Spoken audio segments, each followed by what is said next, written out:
Amid the worldwide expressions of shock and horror following the Las Vegas massacre, the usual people, mostly liberal East Coast Democrats, will cry out for controls on gun ownership.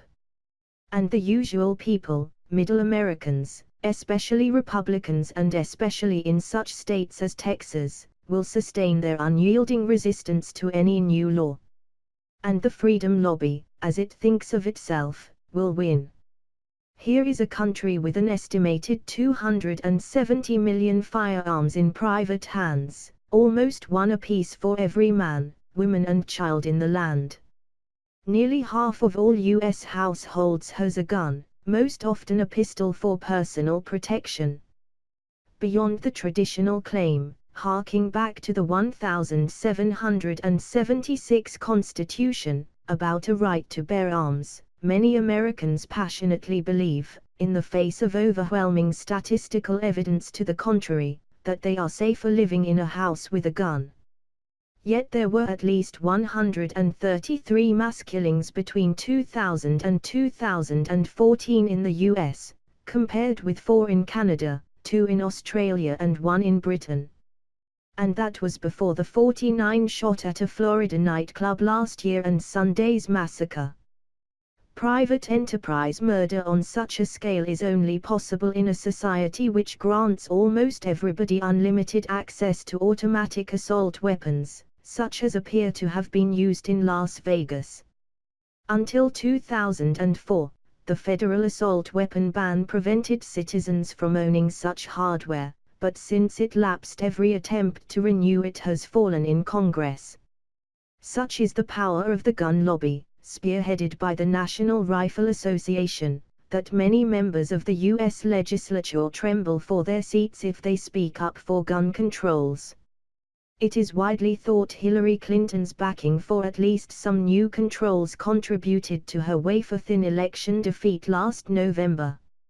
In many states, restrictions, for instance, on carrying concealed weapons, have actually been eased in recent years. On Texas college campuses, since August it has become legal for a student with a permit to carry a hidden handgun to class. It is all madness, of course. The lobbyists insistently claim that good guys with guns can intervene to prevent crimes or for that matter massacres. There is not a shred of historical evidence that this has ever happened, not once, ever, anywhere in the US. What has happened instead is that some perfectly innocent people have been killed by would-be vigilantes, who have seen them allegedly acting suspiciously. Some Americans reading this will mutter, "Oh, he must be one of those stupid people who doesn't know anything about guns."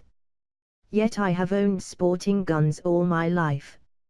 A very long time ago I won a small prize, shooting for a parachute regiment team with rifle, submachine gun and brain gun.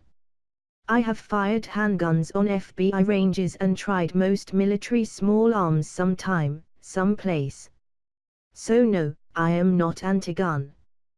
But it is beyond my comprehension, as it is that of most British people, how any sane society can suppose it should be a private citizen's right to own weapons purpose designed for killing human beings.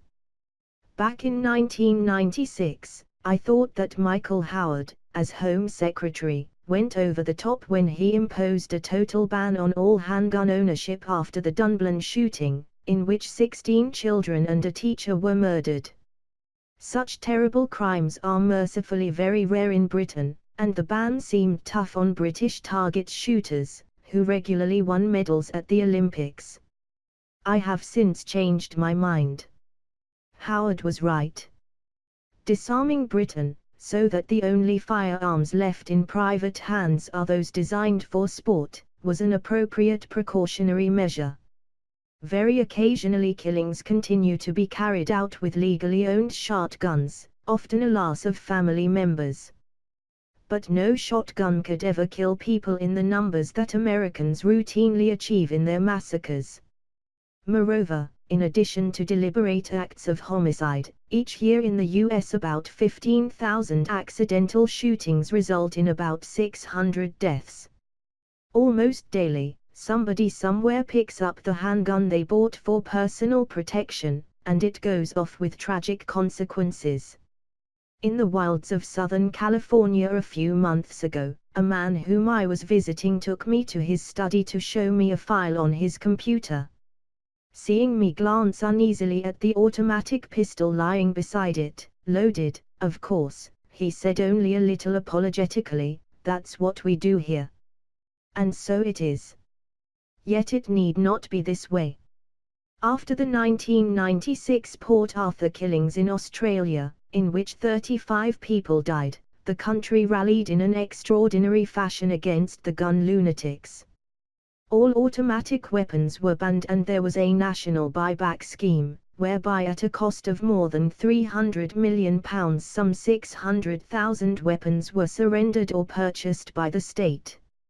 Australia today is a much safer place and sporting shooters can still own any long guns, rifles or shotguns they want, subject to licensing.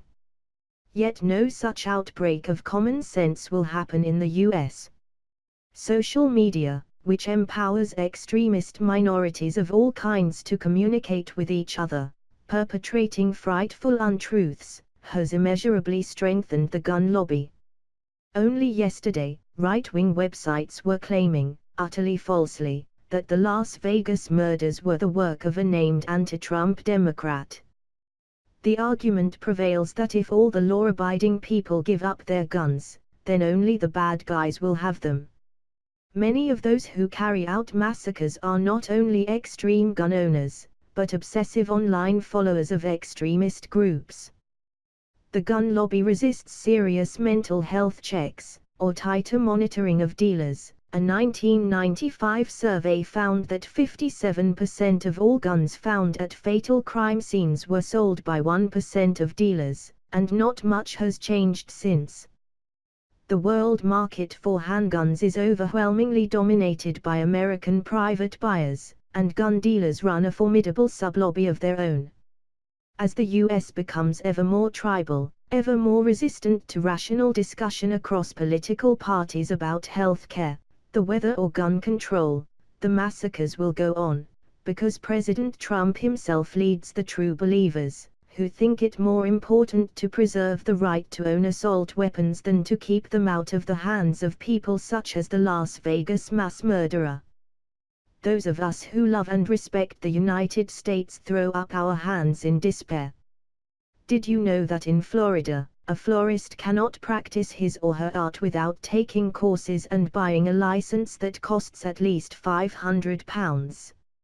Yet in Florida also anybody who wishes to buy a gun and sack of bullets can get started without even 5 minutes of safety tuition.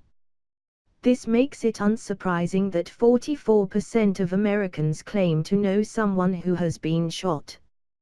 One gun lobby slogan goes, "Guns don't commit murders.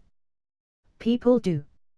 Yet such ghastly deeds as the Las Vegas massacre could not take place unless a lunatic such as 64-year-old Stephen Paddock had ready access to weapons of a kind that no citizen of a civilized society should be permitted to own.